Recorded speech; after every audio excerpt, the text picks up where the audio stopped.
नमस्कार। रेडियो इन्द्रेणीको समाचारमूलक बिहानी प्रस्तुति रेडियो पत्रिका हाम्रो परिवेशमा सहकर्मी छविपुरीसँगै लक्ष्मी केसीको यहाँलाई हार्दिक स्वागत छ। इन्द्रेणी एफएम 92.4 मेगाहर्जबाट उत्पादन तथा प्रसारण भइरहेको हाम्रो परिवेशमा हामी विभिन्न समाचारहरूका साथ उपस्थित भएका छौं। दाङबाट प्रकाशित अखबार, अनलाइन संस्करणमा प्रकाशित समाचार तथा रेडियो इन्द्रेणीको समाचार डेस्कमा तयार पारिएका समाचारहरूको सङ्गालो हाम्रो परिवेश तपाईँ Indreni FM 92.4 megahertz, indrenifm.com.np mobile application, सामाजिक सञ्जाल तथा दाङ देउखुरीको गढवामा रहेको रेडियो साझा आवाज 88.3 मेगाहर्ज र रेडियो राप्ती 98.4 मेगाहर्ज लालमटियाबाट पनि हामीलाई अहिले एकैसाथ सुनिरहनु भएको छ। हाम्रो परिवेश सुरु गरौं आजका प्रमुख खबर शीर्षकहरूबाट। दाङमा कोरोना नियन्त्रण शीर्षकमा 15.25 करोड खर्च, राजपुरमा सबैभन्दा बढी 3 करोड 13.5 लाख खर्च हुँदा सबैभन्दा कम दङ्गी शरणमा 38,83,000 खर्च। राप्ती नदीमा ढुङ्गाजन्य वस्तुको गैरकानूनी उत्खनन रोकिएन, फर्जी बिल बनाएर कारोबार, तुलसीपुरको शान्ति सुरक्षाका लागि रणनीतिक योजना प्रभावकारी बन्दै गएको स्थानीयको भनाई। पर्यटन प्रवर्धनका लागि पूर्वाधार निर्माण आवश्यक रहेको एक कार्यक्रममा सहभागी वक्ताको जोड, कोरोना महामारीका कारण पर्यटन क्षेत्र नराम्ररी प्रभावित। र दाङमा आँखाका बिरामीहरूको संख्या पुरुषभन्दा महिलाहरू धेरै, 57% महिला आँखाको समस्याबाट ग्रसित रहेको तथ्याङ्क। आज हामीलाई हाम्रो परिवेशका लागि दाङबाट प्रकाशित दैनिक पत्रिका, नयाँ युगबोध, गोरक्ष, गणतन्त्र, राप्ती पोस्ट दैनिक पत्रिका प्राप्त छ। पत्र पत्रिकाले छापेका समाचार शीर्षकतर्फ लागौं। आजको नयाँ युगबोध दैनिकले दाङमा कोरोना नियन्त्रण र व्यवस्थापनका लागि असार मसान्तसम्मको तथ्याङ्क सार्वजनिक गरेको छ। सो संख्या हेर्दा उपमहानगर नगरपालिका भन्दा गाउँपालिकामा बढी मात्रामा खर्च भएको देखिएको छ। यद्यपि त्यहाँको भूगोल, व्यवस्थापन, राहत वितरण लगायत अन्य प्राविधिक विषयहरूमा खर्च केन्द्रित भएको अनुमान गरिएको छ। दाङको घोराई र तुलसीपुर उपमहानगरपालिकामा जुन मात्रामा खर्च भएको छ त्योभन्दा बढी गाउँपालिकामा खर्च भएको तथ्याङ्क सहितको विवरण आजको युगबोध दैनिकले प्रकाशित गरेको छ। दाङमा कोरोना रोकथाम गर्न 15 करोड 12 लाख खर्च शीर्षकको समाचार तथ्याङ्क सहित प्रकाशित हुँदा 36,000 बढीको निशुल्क आँखा अपरेसन, स्थापनाको 34 वर्षमा झन्डै 2 लाखले पाए नयाँ दृष्टि शीर्षकको समाचार तस्बिर सहित पहिलो पृष्ठमा प्रकाशित गरेको छ भने देउखुरीको राप्ती नदीमा नदीजन्य वस्तुको गैरकानूनी उत्खननको सिलसिला अझै पनि नरोकिएको, फर्जी बिल बनाएर कारोबार गरिएको समाचार प्रमुखताका साथ प्रकाशित गरेको छ भने आजको राप्ती पोस्ट राष्ट्रिय दैनिकले पर्यटन अर्थोपार्जनको क्षेत्र बन्न सक्ने शीर्षकमा तस्बिर सहित पर्यटन दिवसको अवसरमा छलफल गरिएको समाचार प्रमुखताका साथ प्रकाशित गरेको छ। गोरक्ष दैनिकले पर्यटनसँग जोडिएको अर्को समाचार प्रकाशित गरेको छ। कोरोनाले झनै थिचियो पर्यटन, कुरा धेरै भए काम भएनन् शीर्षकमा समाचार प्रकाशित गर्दा कोरोना व्यवस्थापनमा 2.5 करोड घोराई उपमहानगरमा खर्च भएको विवरण तस्बिर सहित प्रकाशित गर्दा कोरोना संक्रमण बीच आँखा स्वास्थ्य कार्यक्रम अडियौं तर रोकिएनौ शीर्षकको समाचार प्रकाशित गरेको छ। यसैगरी गणतन्त्र दैनिकले आजको अङ्कमा कृषिमा उत्पादन बढाउने सरकारको नीति, यान्त्रिकीकरण र औद्योगिकरणमा लगानी शीर्षकमा समाचार प्रकाशित गरेको छ भने आँखाको समस्या पुरुषमा भन्दा महिलामा धेरै, पर्यटन प्रवर्धनका लागि पूर्वाधारमा जोड शीर्षकको समाचार प्रकाशित गरेको छ। यी सबै समाचार आजका पत्र पत्रिकामा छापिएका हुन्। मुख्य समाचारहरूलाई प्रमुखताका साथ हामीले आज उठाउनेछौँ भने इन्द्रेणी न्युज डेस्कमा रहेका समाचार पनि रहनेछ। सुरुमा कोरोनासँग जोडिएका समाचार, कोरोना प्रतिकार्य व्यवस्थापन र नियन्त्रणका लागि दाङमा भएका प्रयास अभ्यासमा गरिएको खर्च सम्बन्धी समाचार पहिलो बनाएका छौँ। दाङका 10वटा स्थानीय तहले कोरोना भाइरस संक्रमण रोकथामका लागि 15 करोड रुपैयाँ बढी खर्च गरेका छन्। गत वर्षको चैत्र 11 गते लकडाउन गरिएता कोरोना भाइरसको संक्रमण फैलन नदिन र रोकथामका लागि जिल्लाका 10 स्थानीय तहले 15 करोड 12 लाख 71,359 रुपैयाँ खर्च गरेका हुन्। गत आर्थिक वर्षमा उक्त रकम खर्च हुँदा जिल्लामा 630 जनामा कोरोना भाइरसको संक्रमण पुष्टि भएको थियो। लकडाउन सुरु भएता क्वारेन्टिन, आइसोलेसनको निर्माण तथा व्यवस्थापन, भारतबाट सीमा नाकामा आएका नेपालीको उद्धार, विपन्न परिवारलाई राहत वितरण, स्वास्थ्य सहायता कक्ष स्थापना, स्वास्थ्य सामग्री खरिद, एम्बुलेन्स सञ्चालन तथा व्यवस्थापन, क्वारेन्टिन र आइसोलेसनमा बसेका नागरिकहरूलाई खाना तथा खाजाको व्यवस्थापन, सब व्यवस्थापन, सामग्री खरिद, स्वास्थ्य कर्मीलाई भत्तामा उक्त रकम खर्च भएको हो। यस क्रममा घोराई उपमहानगरपालिकाले गत असार मसान्तसम्म कोरोना संक्रमण रोकथाम तथा राहत वितरणमा 2 करोड 47 लाख 89,209 रुपैयाँ खर्च भएको जनाएको छ। कोरोना विशेष अस्पताल निर्माण तथा व्यवस्थापनमा 17,80,000, क्वारेन्टाइन निर्माण तथा व्यवस्थापनमा 22,34,139, क्वारेन्टाइनमा बसेकालाई खाना खर्च 4,42,406, आइसोलेसन निर्माण तथा व्यवस्थापनमा 15,55,144, आइसोलेसनमा बसेकालाई खाना खर्च 16,40,421 रुपियाँ खर्च भएको छ। तुलसीपुर उपमहानगरपालिकाले 2,01,22,000 रुपियाँ खर्च गरेको छ। क्वारेन्टाइन निर्माण तथा व्यवस्थापनमा 79,94,000 रुपियाँ खर्च भएको जनाएको छ। राहत वितरणमा 88,95,000, हेल्थ डेस्क स्थापना तथा सञ्चालन गर्न 1,54,000 रुपियाँ खर्च गरेको छ।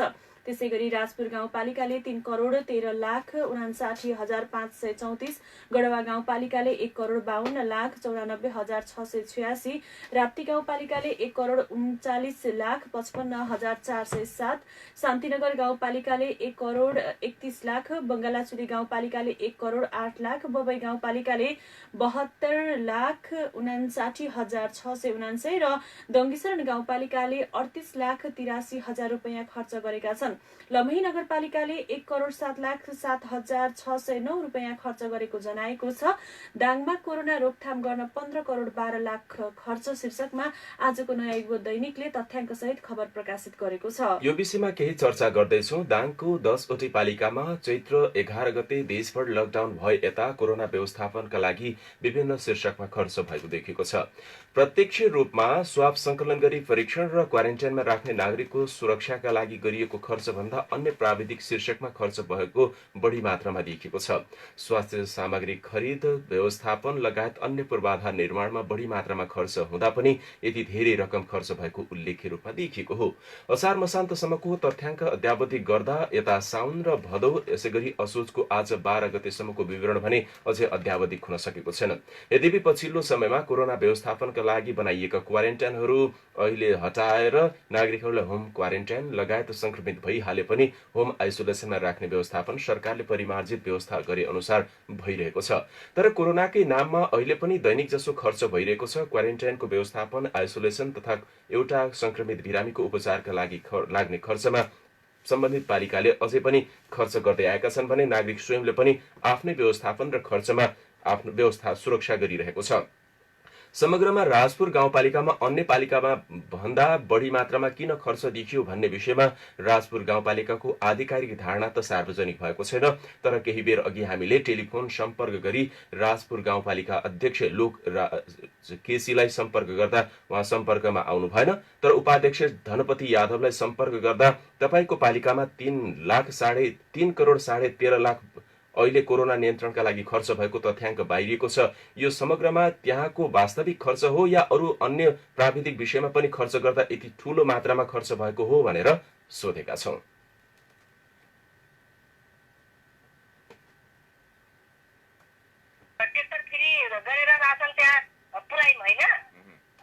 त्यसमा पनि त्यो कोरोनाको बेलामा अब नाकाबाट उताबाट इन्डियाबाट पनि रासन नआउने, हाम्रो यताबाट पनि अब ट्रेक्टरको धुवानी हामी लगभग त्यत्रो 27 नाकामा ट्रेक्टरको धुवानी सबै हामी बेर गरेका छौँ। त्यो पैसा पनि त्यसैमा जोड्या होला मलाई लाग्छ कि हाम्रो खर्च हुने बढी खर्च देखिएको कारण त्यही होला सायद मलाई लाग्छ। अनि जस्तै अब हामी राहत वितरण गर्दाखेरिमा पनि हाम्रो राजपुर गाउँपालिकामा अरू गाउँपालिकाको सन्दर्भमा राजपुर गाउँपालिकामा गरिब परिवार बढी छ होइन। अब इन्डियातिर कमाउन जाने, यताउता जाने, उनी सबै यता बसिसकेपछि उनले राहत धेरै दिनु पर्यो है। 4 चरणमा हामी राहत वितरण गरेका छौँ। त्यो हुन सक्यो। अनि बाँकी हामीले धानका बिउहरू पनि हामी के भन्छन् आधा जनताको आधा चाहिँ गाउँपालिकाले बेर गरेर धानका बिउ पनि हामी लगभग कति धेरै वितरण गरेका छौँ। त्यो सबै मिलाएर हुन सक्छ। अब सामान्यतया के देखियो भने 700को स्वाब संकलन गरियो, 27 जना संक्रमित देखिए। अब यति संख्या र क्वारेन्टाइनको व्यवस्थापन भने 5 वटा क्वारेन्टाइन बनाउनु भयो। त्यसमा करिब 400 को हाराहारीमा मात्रै त्यहाँ नागरिक बसे। उपचारपछि अब सम्भवतः अहिले एउटा मात्रै क्वारेन्टाइन छ 100 बेड बराबरको। यो व्यवस्थापनमा यति ठूलो रकम कसरी खर्च भयो भनेर अलि अस्वाभाविक रूपमा देखिँदाखेरि नागरिकको चासो उठ्न सक्छ। त्यो 7 जना बसेको र खाएको मात्रैमा खर्च गरेको भए त्यति हुने थिएन हैन। अब त्यो मलाई लाग्छ त्यो ढुवानी नाका क्षेत्रतिर रासन ढुवानीमा पैसा खर्च अनि धानको बिउ अब हामीले आधा कृषकको मार्फत गाउँपालिकाबाट बेर गऱ्यौँ होइन 50% उसको कृषकको पनि 50% गाउँपालिकाले सहयोग गरेको छ। अब त्यसले गर्दा पनि होला त्यो सबै गरेर होला धेरै भएको छ। अब त्यो 700 जना बचेको खाएकोले मात्रै होइन होला, यो सबैहरू जुन यो हामीहरू गरेका छन् नि अनि चालु खर्चहरू त्यो जोडेर भए होला। त्यति अब के गर्ने त्यो अब त्यति भागै छ, त्यो खाएको होइन जनताले दिएको भयो। अब जनताको बिचमा गएर खर्च भएको छ भनेको के गर्ने। समग्रतामा हेर्दा राजपुर गाउँपालिका साबीको गङ्गदी राजपुर लगायत पालिका मिलेर बनेको पालिका हो। त्यो भूगोलका हिसाबले पनि दुर्गम छ। दुर्गम हुँदा त्यहाँको आय आर्जनका हिसाबले सबैको आय स्तर कमजोर हुँदा राहत वितरण लगायत अन्य पूर्वाधार र व्यवस्थापनमा बढी मात्रामा खर्च भएको उहाँको प्रारम्भिक जानकारी छ। एकिन विवरण कति हो भन्ने विषयमा थप जानकारी गराउने उहाँले हामीलाई जानकारी गराउनुभयो। अहिलेको चालु आर्थिक वर्षको बजेट राजपुर गाउँपालिकामा हेर्ने हो भने 50 करोड 87 लाख रुपैयाँ मात्रै विनियोजन भएको छ। आन्तरिक स्रोतको व्यवस्थापन गर्ने हो भने 3 करोड 13.5 लाख त्यहाँ उपलब्ध हुन सक्दैन। ती खर्च व्यवस्थापनका लागि विभिन्न दात्री निकाय सहयोग संघ संस्थाको समन्वयमा खर्च भएको देखिएको छ। कोरोना व्यवस्थापनकै लागि हेर्ने हो भने पहिले 5 वटा क्वारेन्टाइनमा 320 जनालाई राखेर स्वाब संकलन गरी परीक्षण गरिएको थियो। राजपुर गाउँपालिकामा अहिलेसम्मको पछिल्लो तथ्याङ्क हेर्दा 700 बराबरको हाराहारीमा स्वाब संकलन भएको छ। तीमध्ये 27 जनालाई मात्रै कोरोना देखिएको छ। यद्यपि ती सबैजना उपचारपछि निको भई घर फर्किसकेका छन्। अहिले पनि कोरोना हुन सक्छ कि भन्दै 1 वटा क्वारेन्टाइन साइट बनाइएको छ जहाँ 100 वटा बेड बनाइएको छ। ती क्वारेन्टाइन साइटमा बस्न सक्ने व्यक्तिहरूको लागि व्यवस्थापन त गरिएको छ, तर क्वारेन्टाइनमा रहने व्यक्तिको संख्या भने 0 छ। अब अन्य समाचार। देउखुरीमा ढुङ्गा गिट्टीको गैर कानुनी उत्खनन बढिरहेको छ। सो क्रममा संरक्षण समितिले एक क्रसर उद्योगले प्रयोग गरिरहेका फर्जी बिल नियन्त्रणमा लिएको छ। दक्षिणकाली क्रसर उद्योगले त्यहाँ एउटा एक्सकाभेटर मेसिन प्रयोग गर्नुका साथै एकजना मजदुरलाई राखेर गैरकानुनी रूपमा घाट गद्दी स्थलमै भ्याट बिल कटाएको छ भने अन्य सामान्य बिलहरू पनि प्रयोग गरिरहेको छ। स्थानीयहरूले विगत हप्ता 10 दिनदेखि सडकमा बिछ्याउने नदीजन्य पदार्थ कसरी क्रसर उद्योगहरूमा निकासी भइरहेको छ भन्ने बारे खोज खबरी गरिदिन राप्ती नदी तथा पर्यावरण संरक्षण समिति भालुबाङका पदाधिकारीहरूलाई गोप्य सूचना दिएपछि समितिका अध्यक्ष टोप बहादुर कार्की, सचिव होम प्रसाद शर्मा, कोषाध्यक्ष प्रेम जीसी, सहसचिव बीपी खनाल लगायतका पदाधिकारी र सञ्चारकर्मीहरूको एक टोली शनिबार दिउँसो 2 बजे घटनास्थल पुगेको थियो। टोली त्यहाँ पुग्दा दक्षिणकाली क्रसर उद्योगको एक्सकाभेटर प्रयोग भइरहेको र 10 वटा जति टिप्परले घाट गद्दी स्थलबाट क्रसर उद्योगहरूमा निकासी गरिरहेको पाइएको थियो। त्यहाँ गैर कानुनी ढंगले बिल प्रयोग गरिएको तथ्य फेला परेपछि राप्ती नदी तथा पर्यावरण संरक्षण समितिले ती अवैध बिलहरू आफ्नो कब्जामा लिएको हो, जसमा प्रयोग गरिएको बिलमा 188 ट्रिपका बिल मध्ये 34 वटा बिलको भ्याट बिल काटिएको र अन्य 154 वटा फर्जी बिल रहेको कागजात त्यहाँ खटाइएका कामदारहरूबाट बरामद गरिएको समितिका सचिव हरिप्रसाद शर्माले जानकारी दिनुभयो। इलाका प्रहरी कार्यालय गढवाका प्रमुख प्रहरी निरीक्षक भरत सिंह राठौरलाई समितिका अध्यक्ष टोप बहादुर कार्कीले फोन मार्फत जानकारी गराउँदा जवाफमा राठौरले त्यसबारे आफू अनभिज्ञ भएको जवाफ दिनुभयो भने घटनास्थलमा बोलाउँदा प्रहरी भ्यान अहिले कार्यालयमा नरहेको भन्दै आउन नसक्ने जवाफ दिनुभयो। प्रहरी प्रशासनसँगै मिलेमतोमा अवैध काम भइरहेको संरक्षण समिति र स्थानीयवासीको आरोप छ। समितिले बरामद गरेका अवैध बिलहरू कालाकाटे प्रहरी पोस्टका इन्चार्ज उज्जवल शाहीलाई समितिका अध्यक्ष कार्कीले आवश्यक कार्यवाहीका लागि जिम्मा लगाउनु भएको छ। राष्ट्रिय गौरवको आयोजना निर्माणको बहाना बनाई राप्ती नदी र सहायक नदीहरूबाट नदीजन्य पदार्थ अवैध उत्खनन संकलन गरेर दोहन भइरहेको खबर आजको नयाँ युग दैनिकले प्रकाशित गरेको छ। शान्ति सुरक्षासँग जोडिएको अर्को समाचार। तुलसीपुर क्षेत्रमा दङ्गेशरण बबई र तुलसीपुर उपमहानगरपालिकालाई हेर्ने गरी इलाका प्रहरी कार्यालय तुलसीपुरले आफ्नो रणनीतिक योजना अनुसार कार्यान्वयन प्रभावकारी रूपमा अघि बढाउँदै लग्दा स्थानीयले शान्ति सुरक्षा केही प्रभावकारी बन्दै गएको भन्दै खुसी व्यक्त गरेका छन्। पश्चिम दाङको केन्द्रलाई मध्यनजर गर्दै इलाका प्रहरी कार्यालय तुलसीपुरले 3 वटा पालिकालाई कार्यक्षेत्र बनाउँदै काम गर्दै आएको छ। अत्यधिक आपराधिक गतिविधि हुन लागेको सो क्षेत्रलाई शान्ति सुरक्षा कायम गर्न लागू पदार्थ हत्या, लुटपाट, चोरी, बलात्कार, नदी तथा वन्यजन्य वस्तुको अवैध ओसार पसार हुने गरेका कारण त्यसतर्फ पनि बढी ध्यान केन्द्रित गरेर रणनीतिक योजना बनाएर प्रभावकारी कदम चाल्दा अहिले शान्ति, स्थायित्व, अमन चयन केही मात्रामा प्रभावकारी हुन थालेको भन्दै स्थानीय हर्षित बनेका छन्। पटक पटक प्रहरीले गरेको सुरक्षा कदम केही प्रभावकारी हुने गरेको भए पनि दिगोपन हुन यसअघि नसकेको स्थानीयको भनाइ छ। तर अहिले पछिल्लो समय इलाका प्रहरी कार्यालय तुलसीपुरमा प्रमुखका रूपमा आउनुभएका प्रहरी नायब उपरीक्षक शिव बहादुर सिंहले बनाउनु भएको रणनीतिक योजना केही हदसम्म प्रभावकारी हुन लागेको भन्दै स्थानीयले खुशी व्यक्त गरेका छन्। यता तुलसीपुर उपमहानगरपालिकाका 19वटै वडामा 577वटा टोल विकास सुरक्षा समिति समेत गठन भएको छ। उक्त टोल सुरक्षा समिति गठन हुँदा नागरिकलाई केही समेत फाइदा पुगेको तुलसीपुरवासीको भनाइ छ। अहिलेसम्म 664वटा टोल सुरक्षा समिति गठन हुँदा पहिलो चरणमा तुलसीपुर उपमहानगरमा यो अभियान सुरुवात भए पनि आगामी दिनमा अन्य पालिकामा समेत गठन गर्दै प्रभावकारी कार्यान्वयनको चरणमा अघि बढाउने डीएसपी सिंहको योजना छ। इन्द्रणी न्यूज डेस्कमा समाचार छ। जिल्लाको पर्यटन प्रवर्धनका लागि सम्पदाहरूको पूर्वाधार विकास र प्रचारमा ध्यान दिनुपर्ने सरकारवालाहरूले बताएका छन्। विश्व पर्यटन दिवसका अवसरमा जिल्ला पर्यटन प्रवर्धन समितिले घोराहीमा आयोजना गरेको अन्तर्क्रिया कार्यक्रममा बोल्दै सरकारवालाहरूले जिल्ला स्थित पर्यटकीय क्षेत्रहरूको पूर्वाधार विकास र उचित प्रचार प्रसार आवश्यक रहेको बताएका हुन्। कोभिड-19 का कारण अस्तव्यस्त पर्यटन गतिविधिलाई पुरानै अवस्थामा ल्याउन तत्काल समस्या भए पनि बिस्तारै चलायमान बनाउन सरकारवाला नै क्रियाशील हुन आवश्यक रहेकोमा उनीहरूले जोड दिएका हुन्। कार्यक्रममा बोल्दै 5 नम्बर प्रदेश स्तरीय पर्यटन प्रवर्धन समितिका पूर्व सचिवालय सदस्य सुन्दर गौतमले कोरोना महामारीका बीचमा पनि सरकारले पर्यटन गतिविधिलाई चलायमान बनाउन थालेको उल्लेख गर्दै दाङमा पनि आवश्यक संयन्त्रका निर्माण र उनीहरूलाई क्रियाशील गराउन आवश्यक रहेको बताउनुभयो। यसैगरी जिल्ला पर्यटन प्रवर्धन समितिका पूर्व सदस्य डाक्टर शिव सुवेदीले कोरोनाले समस्यामा परेको पर्यटन क्षेत्रको विकासका लागि भाषण भन्दा काम गर्ने वातावरणको सिर्जना गर्नुपर्नेमा जोड दिनुभयो। यसैगरी विश्व पर्यटन दिवस र नेपालमा पर्यटन विकासको अवस्थाबारे विषय प्रवेश गराउँदै नेपाल पत्रकार महासंघका पूर्व अध्यक्ष एवं जिल्ला पर्यटन प्रवर्धन समितिका पूर्व सदस्य केबी मसालले पर्यटन प्रवर्धनका लागि आर्थिक गतिविधि जरुरी रहेको बताउनुभयो। कार्यक्रममा बोल्दै वन डिभिजन कार्यालय घोराहीका प्रमुख विजयराज सुवेदीले पर्यटनको विकास प्रकृति, सांस्कृतिक र धार्मिक सम्पदाको प्रचार प्रसारबाट गर्न सकिने भन्दै कृत्रिम संरचना निर्माण गरेर अपेक्षित विकास गर्न नसकिने बताउनुभयो। पर्यटन प्रवर्धनका लागि पूर्वाधारमा जोड गणतन्त्र राष्ट्रिय दैनिकमा खबर छ। दाङमा पुरुषमा भन्दा महिलामा आँखाको समस्या बढी मात्रामा देखिएको तथ्याङ्क बाहिरिएको छ। राप्ती आँखा अस्पताल रक्षाचौरले हिजो पत्रकार सम्मेलन गरी सो तथ्याङ्क सार्वजनिक गरेको हो। अस्पताल स्थापनादेखि हालसम्मको तथ्याङ्क निहाल्दा आँखाको समस्या पुरुषमा भन्दा महिलामा बढी देखिएको छ। तथ्याङ्क अनुसार 57% महिलामा आँखाको समस्या देखिँदा 43% पुरुष मात्रै आँखाको समस्याबाट ग्रसित बनेका छन्। 41औं सामाजिक सुरक्षा सेवा दिवसका अवसरमा हिजो अस्पतालले आयोजना गरेको आँखा स्वास्थ्य सेवा र कोभिड-19 विषय कार्यक्रममा सो विषयमा जानकारी गराइएको हो।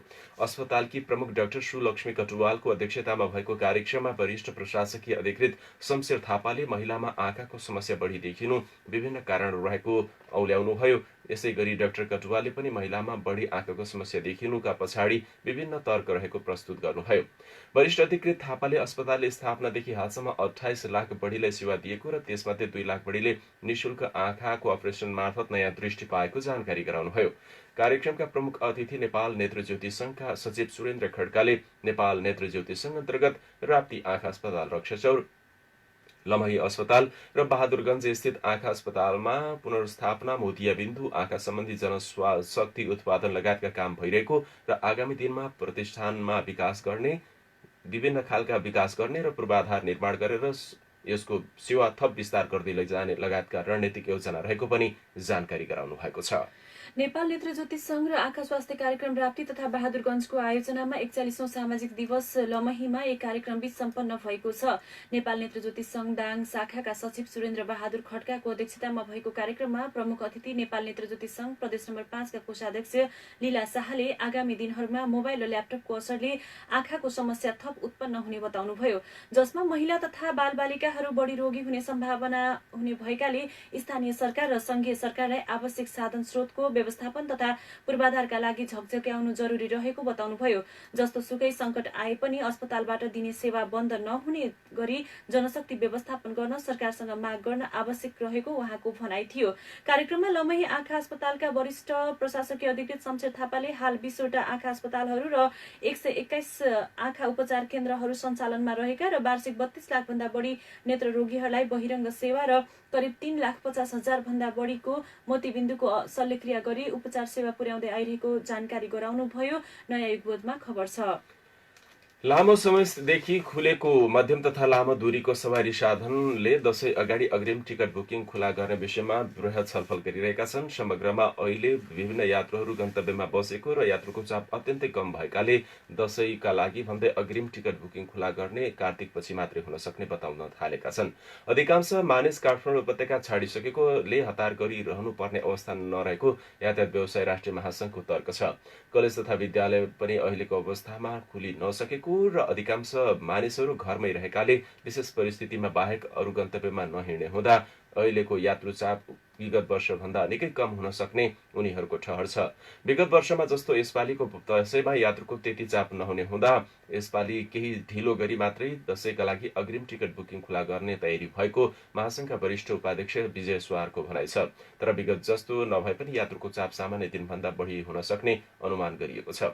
दशैंका अवसरमा पूर्ण सीट क्षमताका बस सञ्चालन गर्नुपर्ने व्यवसायले भने माग गर्न थालेका छन्।